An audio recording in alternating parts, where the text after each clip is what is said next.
Good morning everyone, welcome to my laundry. I just thought I'd turn on the camera. I'm in the process of dyeing some coffee stained paper. As you know, if you've been watching recently, I'm doing a heap of journals for charity. So I need a heap of paper, not only as pages, but to back ephemera, so that as I print things out, I've got a nice coffee stained look on the back.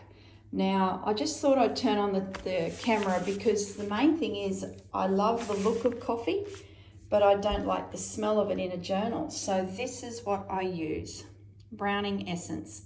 So if you're looking to purchase some of this, you'll probably find it at your local grocery store or places that are cake decorating supplies, because it's used to colour things brown. Christmas pudding, Christmas cakes, gravies, soups, broths. It's fantastic.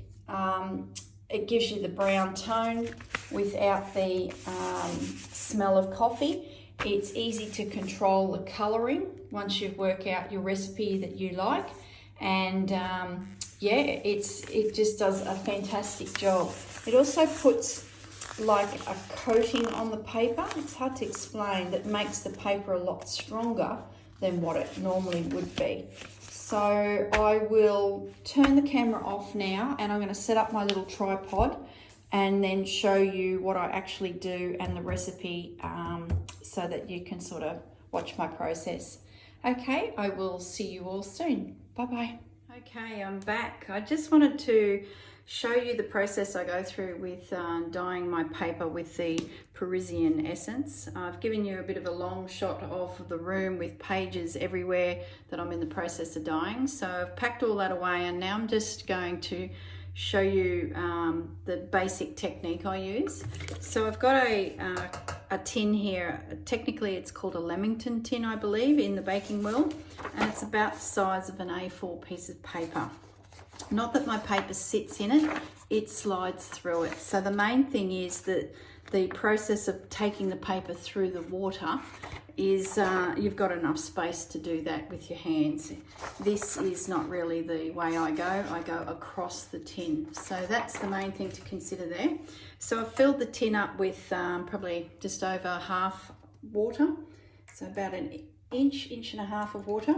And I've popped in a little bit of the Parisian Essence, and I'm just mixing it around. It's food safe, so it's okay to get on your fingers, but it will stain your fingers. So be careful if you're going somewhere after doing this. You will have chocolate toned fingers.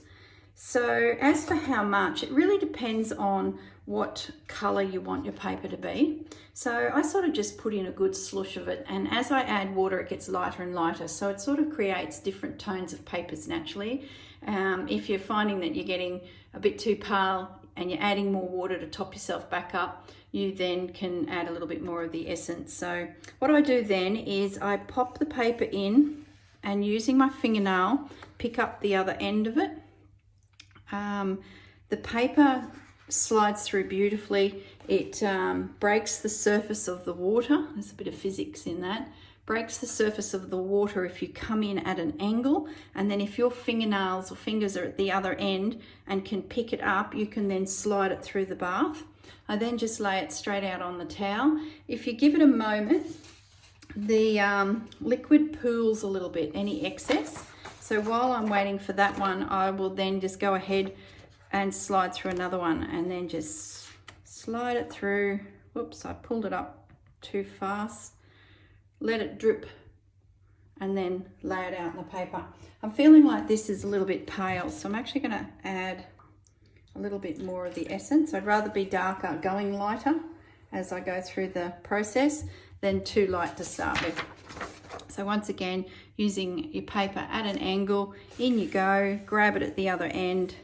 Oh yeah, now this is good. So I'm starting to get some real tone about the paper. Let it drip, and if you hold your paper at an angle, as in the corner, one corner is lower than all the rest, it helps the water run off really quickly. So I'm just popping it over now. I'll do another one. Fingers in, bring it up. It's really quick. I don't stay too long in the bath of liquid because your paper gets too wet. If anything, it then really starts to go mushy. So this is literally really fast. You just run it through. I'm rushing and I try and do it without the second hand going into the bath. Now, as you see, I then come back, after doing probably 12, I come back and I turn each piece of paper over, because by then any excess has pooled on the paper, and by flipping it, any excess lying on it now is going into the towel, and then within 10 seconds you can actually pick it up and take it away and pop it somewhere to dry. So that's the towels behind me on the floor are where they go then to dry. That way your towels on the floor behind me, or your drying towels, don't get too wet. This area here tends to get lots of drips and drops, and you, within probably 3 or 4 sessions over a course of a day, your towels will be starting to get quite damp. Once they get damp, the little fibers from your towels will have this color on them, and they will start to create a design again on your paper. So if you didn't want that, spots on your paper from the towels, it's best to sort of have one zone where you're doing your bath, you lay it down. As soon as it's sort of sat for a moment, you then turn it over, gets rid of any excess, and then this piece of paper is ready to move away and go to a drying zone. Here's a piece that I haven't flipped yet, and you can see how it's pooled. A little bit there, a little bit there. You can let that dry like that, and it'll give you a different texture. There's that word again, textile. It's not even textile, wrong word. I keep saying the wrong word. It'll give you a different look. So this I would then turn over and just allow the towel to absorb those little pools of excess. That's the word I want, excess. Okay, I'm going to move this out of the way, and I'll just show you one more time. Coming in from the side into the bath, use your fingers or your fingernail just to grab that other end. If there was a little bit more liquid in the bath, you probably wouldn't need your first hand to go in as well, but it's probably a little bit too shallow. So now I'm just dripping off that one corner and then lay down the paper onto the towel. By the time you do a few, come back and you'll see the pooling of excess liquid. So then I just flip them all, give them another 30 seconds. Once that has happened, I then move them to my drying towel. So that's it. It is really simple. I've watched many videos of people doing this, and they use their oven to get that really dry and crackly. There's like vats of it where they let it sit for hours. I'm not interested in all that. It's too much hard work. I need the paper fast. So this is my best way I've come up with. And using the Parisian Essence, you don't get the smell of coffee, which some people don't like. I've made a journal for someone, and all they did was complain about the smell of the coffee, which was so disappointing. And tea bags, you've got to use so many to get really aged colours, where this allows you to get different tones in your paper without too much difficulty. You just add more water and dilute, or add less Parisian Essence to get the colour you're sort of looking for. Okay, I'll leave it at that, and I'll do one more piece. You can see how quick this is. I sort of will dedicate a day to it, especially if it's a nice dry hot day and I can open the door to my laundry and the breeze from outside comes in, especially if I close the door that's to the right of me.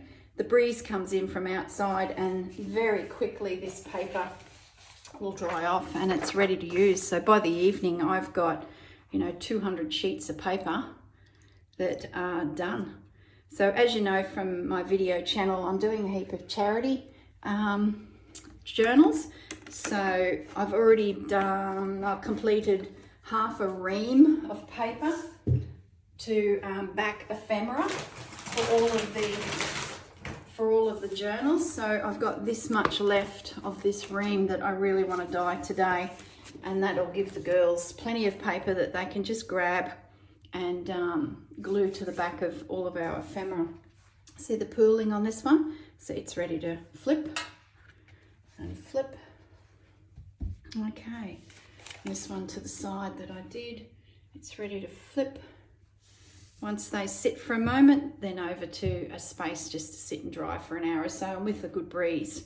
10 minutes and the paper can nearly be gathered up and taken to your craft table and maybe just loosely thrown out over the table to sit for a few hours just to really dry. So once you get a system set up, really simple, really fast, and you can push through a lot of paper. Okay, I'll leave it at that. Thank you, and I'll see you all soon. Bye.